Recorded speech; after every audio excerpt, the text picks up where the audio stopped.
Hello students, आज का हमारा टॉपिक है application of dot and cross product of vectors. Last lecture में हम लोगों ने वेक्टर के definitions, representation, types of vectors के बारे में स्टडी किया था। साथ ही साथ कुछ कॉलिनियर और कोप्लेनर वेक्टर्स के बारे में भी एग्जाम्पल से स्टडी किए थे। आज के लेक्चर में हम लोग स्केलर और वेक्टर प्रोडक्ट के कुछ एप्लीकेशन पढ़ना चाह रहे हैं। स्केलर प्रोडक्ट के एप्लीकेशंस में हम लोग आज एक ट्रिग्नोमेट्रिक आइडेंटिटीज प्रूव करेंगे और साथ ही साथ एक वर्क डन के फॉर्मूले को देखेंगे। वेक्टर प्रोडक्ट के एप्लीकेशन में हम लोग एरिया ऑफ ट्रायंगल और एरिया ऑफ पैरेललोग्राम को स्टडी करें। तो आइए शुरू करते हैं। सबसे पहले स्केलर प्रोडक्ट के कुछ एप्लीकेशन। जैसे आप जानते हैं, scalar product A dot B बराबर होता है magnitude of vector A into magnitude of vector B into cos theta, where theta is the angle between the vector A and vector B. ये फॉर्मूला आप लोगों को पता है। इसी फॉर्मूले पर बेस एक ट्रिग्नोमेट्रिक आइडेंटिटीज को देखते हैं। ट्रिग्नोमेट्री में एक आइडेंटिटी होती है C square equal to A square plus B square minus का 2ab cos c। ABC मैंने एक ट्रायंगल लिया है। AB जो साइड है उसको मैंने वेक्टर C से रिप्रेजेंट किया है, मींस AB वेक्टर को वेक्टर C से रिप्रेजेंट किया है, BC वेक्टर को वेक्टर A से रिप्रेजेंट किया है, AC वेक्टर को वेक्टर B से रिप्रेजेंट किया है। जैसे आप जानते हैं मैग्नीट्यूड जो हम लेते हैं तो वो लेंथ को डिनोट करता है, मींस अगर हम वेक्टर C का मैग्नीट्यूड लेंगे तो वो AB लेंथ को शो करेगा। तो वेक्टर एडिशन जो कि आप लोगों ने पहले पढ़ा था, उस वेक्टर एडिशन से हम यहाँ ये लिख पा रहे हैं कि AB vector plus BC vector बराबर होता है AC वेक्टर के। जैसे आपको पता ही है AB वेक्टर में B टर्मिनल पॉइंट है और BC वेक्टर में जो B है वो इनिशियल पॉइंट है, तो दोनों का सम करने पर हमें AC वेक्टर मिलता है। इसको हम ऐसे लिख सकते हैं, वेक्टर AB बराबर होगा वेक्टर AC माइनस का वेक्टर BC वेक्टर को मैंने इधर लिख लिया। अब आप देखें यहाँ पर AB वेक्टर को मैंने रिप्रेजेंट किया है वेक्टर C से, AC वेक्टर को मैंने रिप्रेजेंट किया है वेक्टर B से, माइनस BC वेक्टर को मैंने रिप्रेजेंट किया है वेक्टर A से। It means vector C is equal to vector B minus vector A। दोनों साइड में मैंने स्क्वायर किया है। अब आप vector C dot of vector C means vector C का स्क्वायर हो गया ये। इसी तरीके से vector V minus vector A का मैं प्रोडक्ट कर दूंगा vector B minus vector A से ही। एक चीज आपको और याद होगी, vector C dot of vector C का मतलब होता है magnitude of vector C multiply by magnitude of vector C into cos of zero. क्योंकि दोनों वेक्टर सेम है तो उनके बीच का एंगल जो होगा वो जीरो होगा, कॉस जीरो 1 होता है, तो हम इसको लिख सकते हैं मैग्नीट्यूड ऑफ वेक्टर C का whole square. It means vector C dot of vector C को हम लिख सकते हैं मैग्नीट्यूड ऑफ वेक्टर C का होल स्क्वायर। यहाँ इस चीज का यूज करते हैं तो ये हो जाएगा मैग्नीट्यूड ऑफ वेक्टर C का होल स्क्वायर। यहाँ मल्टीप्लाई करते हैं, ये चूंकि डॉट प्रोडक्ट है, A और B दोनों वेक्टर हैं, तो सबसे पहले वेक्टर V का डॉट प्रोडक्ट हम करेंगे vector B minus vector A से। देखते हैं क्या हो जाता है। ये हो जाएगा आपका vector B dot of vector B minus vector B dot of vector A। ठीक इसी तरीके से माइनस वेक्टर ऑफ A, इसका डॉट प्रोडक्ट फिर इसके साथ करते हैं, ये आ जाएगा माइनस का vector A dot of vector B और माइनस माइनस प्लस हो जाएगा plus of vector A dot of vector. ठीक इस तरीके से जैसे अभी हमने vector C dot vector C को लिखा था, उसी तरीके से vector V dot vector B बराबर हो जाएगा वेक्टर B के मैग्नीट्यूड का स्क्वायर। साथ ही साथ जैसे आप जानते हैं कि स्केलर प्रोडक्ट में A डॉट B की वैल्यू B डॉट A के बराबर होती है, तो आप B डॉट A को A डॉट B लिख सकते हैं minus A dot B। Vector A dot vector A magnitude of vector A का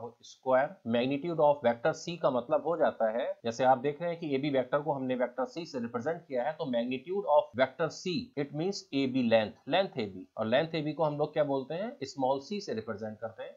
मैग्नीट्यूड ऑफ वेक्टर C को स्मॉल c से हम इसको लिख लेते हैं, तो ये हो जाता है small c square equal to ये हो जाता है b स्क्वायर माइनस का 2a dot b plus a square. Solve कर लेते हैं, c square equal to a square plus b square. a dot b बराबर होता है magnitude of vector a into magnitude of vector b into cos theta.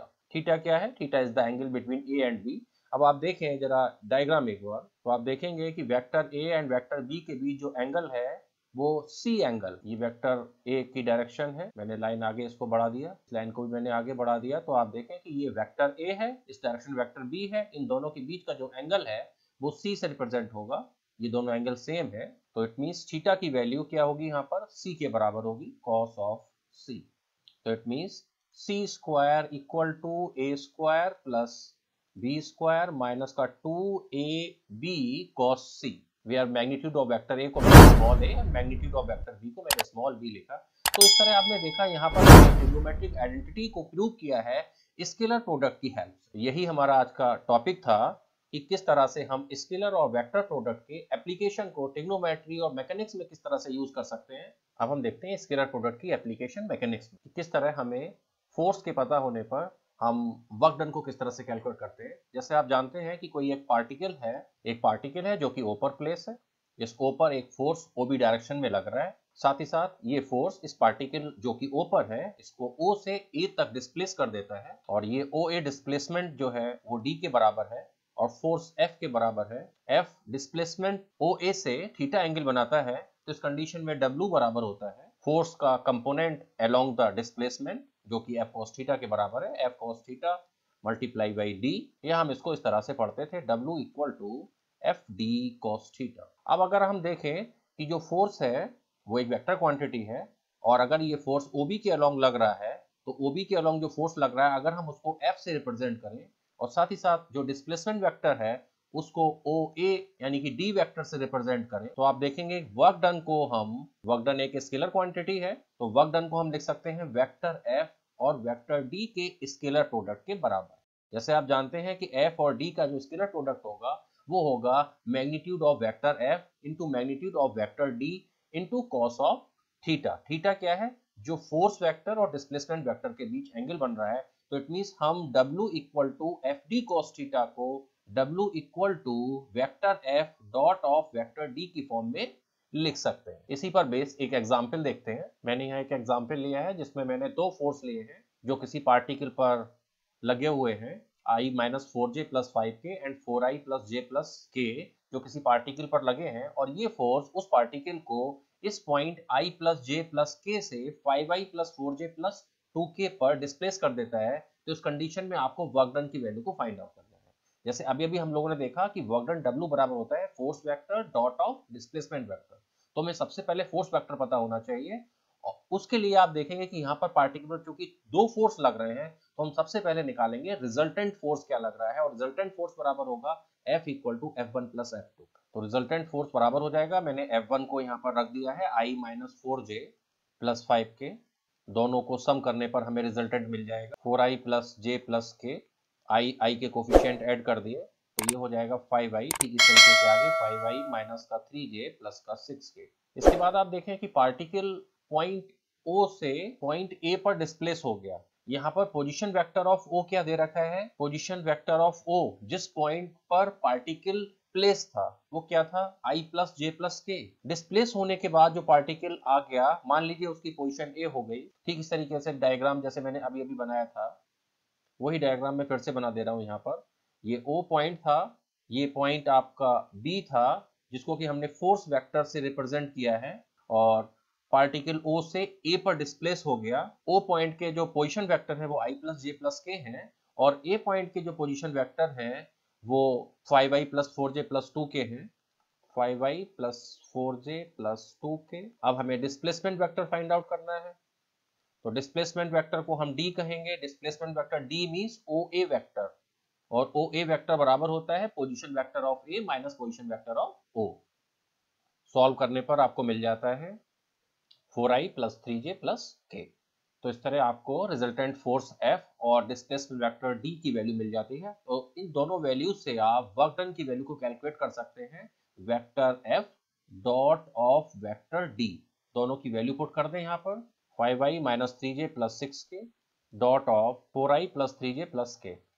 जैसे आप जानते हैं कि i डॉट i की वैल्यू 1 होती है, j डॉट j की वैल्यू 1 होती है, k डॉट k की वैल्यू 1 होती है।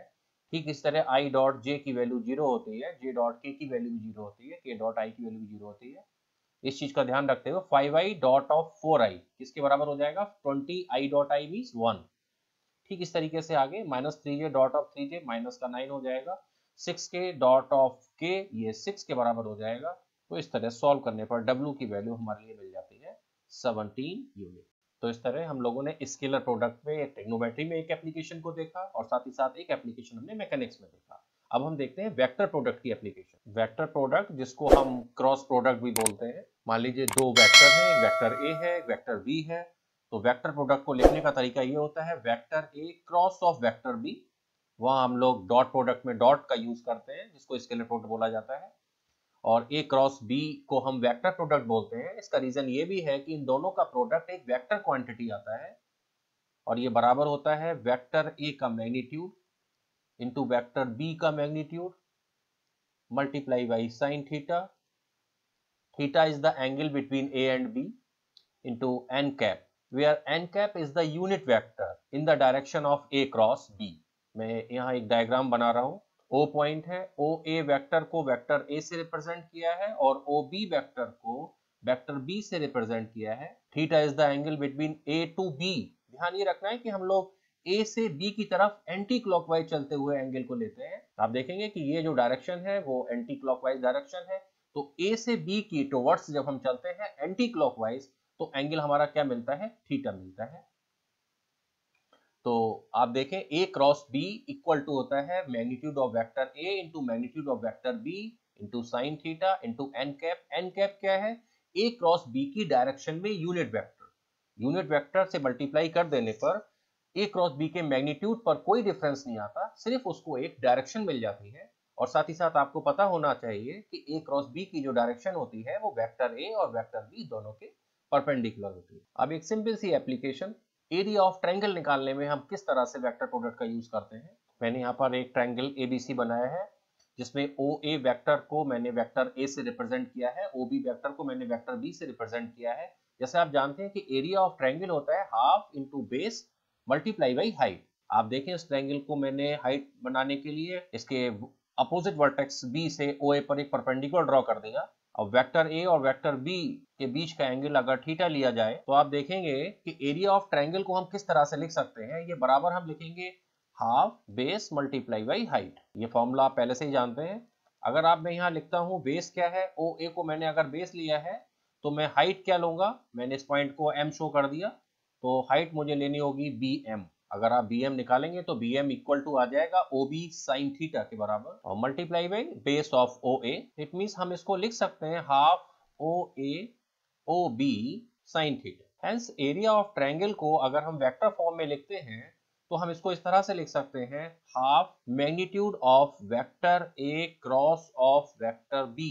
अब आप सोच रहे होंगे कि ये कहां से आ गया। आप देखें vector a cross vector b की वैल्यू किसके बराबर होती है, ये होती है magnitude of vector A magnitude of vector B into sine theta into N cap. ये अभी आपने पढ़ा था। अगर मैंने दोनों साइड में मैग्नीट्यूड ले लिया तो आप देखेंगे magnitude of A cross B, क्योंकि यहाँ पहले से ही मैग्नीट्यूड लगा हुआ है तो यहाँ पर इसका कोई इफेक्ट नहीं पड़ेगा। साइन थीटा पहले से ही स्केलर क्वांटिटी है, वेक्टर क्वांटिटी ही नहीं है। N cap is a vector लेकिन इसका मैग्नीट्यूड क्या है 1, as N cap is the unit vector. तो लेफ्ट हैंड साइड में magnitude of A cross B बराबर हो जाएगा magnitude of vector A dot of magnitude of vector B into sine theta.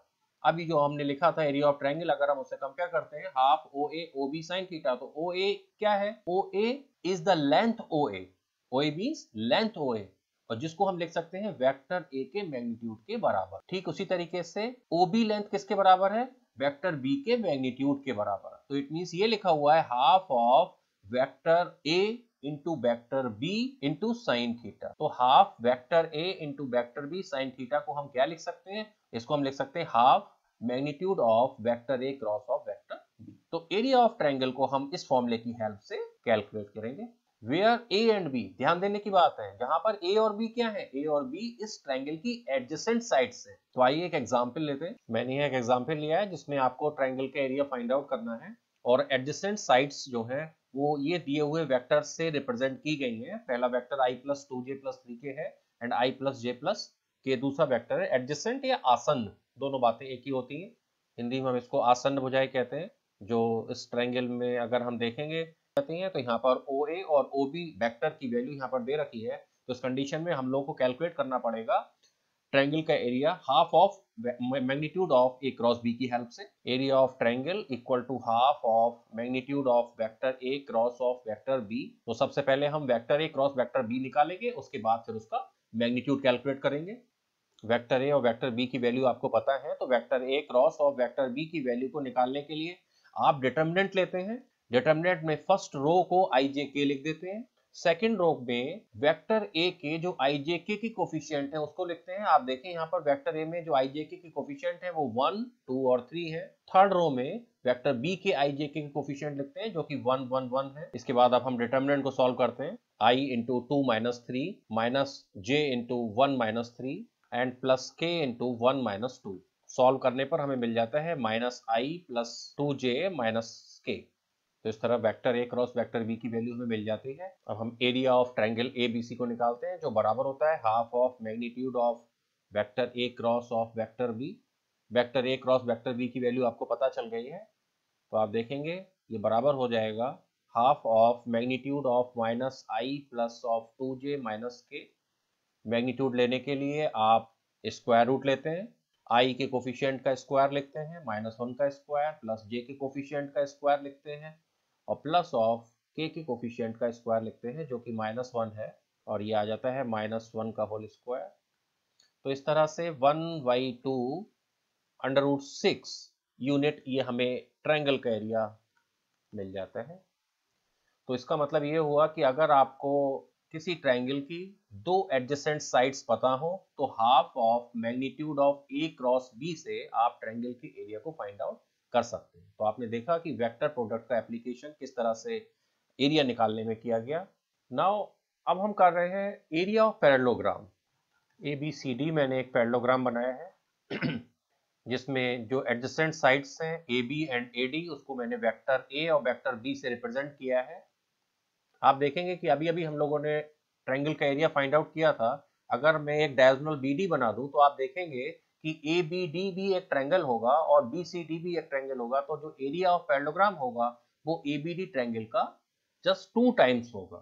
तो इसका मतलब हमें सिर्फ इतना लिखना है कि एरिया ऑफ पैरेललोग्राम ये बराबर होगा magnitude of vector A cross of vector B। अगर हम लास्ट एग्जांपल को ही कंसीडर कर लें जो अभी अभी हमने किया था, मैं थोड़ा सा चेंज क्या कर दूं कि find the area of triangle की बजाय मैंने अगर यहाँ पर पैरेललोग्राम यूज कर लिया तो आप देखेंगे कि इसका एरिया बराबर हो जाएगा, हाफ यहाँ से हट जाएगा और ये बराबर हो जाएगा magnitude of vector A cross of vector B. तो इस तरह से इस तरह के एग्जाम्पल आप कर सकते हैं कि अगर हमें दो एडजेसेंट साइड्स पता है तो हम बड़ी आसानी से vector A cross vector B का मैग्नीट्यूड कैलकुलेट करके पैरेललोग्राम का एरिया फाइंड आउट कर सकते हैं। तो इस तरह आज के लेक्चर में हम लोगों ने स्केलर और वेक्टर प्रोडक्ट के कुछ एप्लीकेशन स्टडी करे। आप लोग अपनी स्टडी कंटिन्यू रखें। Thank you.